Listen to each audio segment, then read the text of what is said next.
So magandang hapon sa inyo lahat. So nandito tayo ngayon kay Kuya JC para sana i-update. Pero yun nga, may nabalitaan tayo na iwalay na raw yung mag-asawa. So, si Kuya JC at si Ate Maria Elisa. So ito yung bahay nila. Abandonado na, yan po yung pinaayos natin.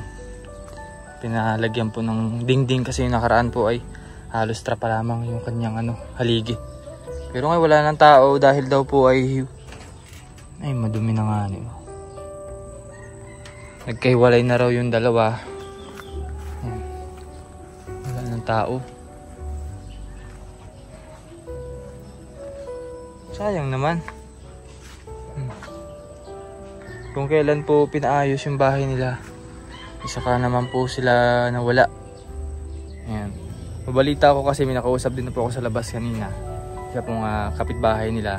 Binenta na rin daw yung kambing na binigay natin sa kanila. Yung mag-asawang kambing.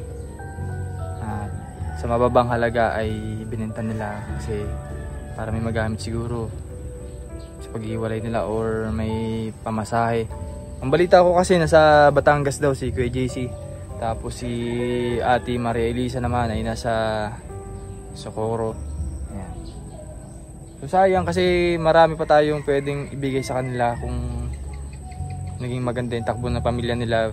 Kasi plano pa po ay papacheck up pa po yung si Maria Cristina at para mabigyan din po ng vitamins, at si Ellen Joy may plano pa po sana doon.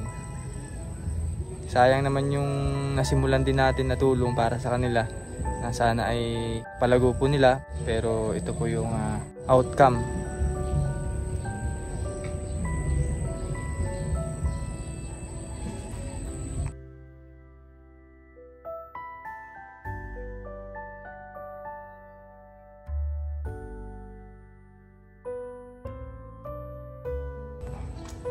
Wala nang tao din eh. Kaya pala medyo madumi na din sa paligid nila. Wala nang nakatira.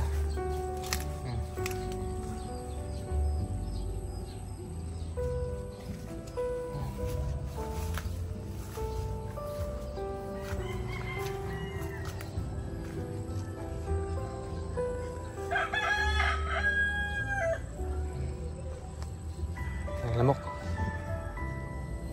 So yun guys, at balibalita rin po dito sa lugar nila na nag-asawa na raw po ng iba si Ate Maria Elisa.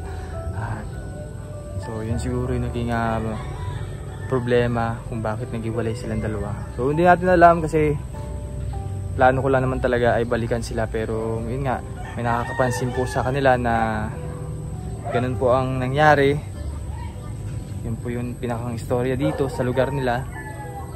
So, kaya siguro naghiwalay at naiwan yung bahay nila at tag-isa silang anak. So, ganun man, siguro hanggang dito na lang yung vlog ko kasi gusto ko lang sana update si Ate Maria Elisa at yung pamilya ni Kuya JC para sana pa-check up din si Cristina. Pero, ngayon, wala na tayong inabutan dito. Kawawa naman ng mga bata kung ganun man ang nangyari na nagkahiwalay yung ama at ina nila. Ito na po yung update ko ngayon na regarding sa kina Kuya JC. Yan, wala na sila dito at inabandon na po nila yung bahay nila dito sa Pinamalayan. So maraming salamat po muli sa inyong panonood.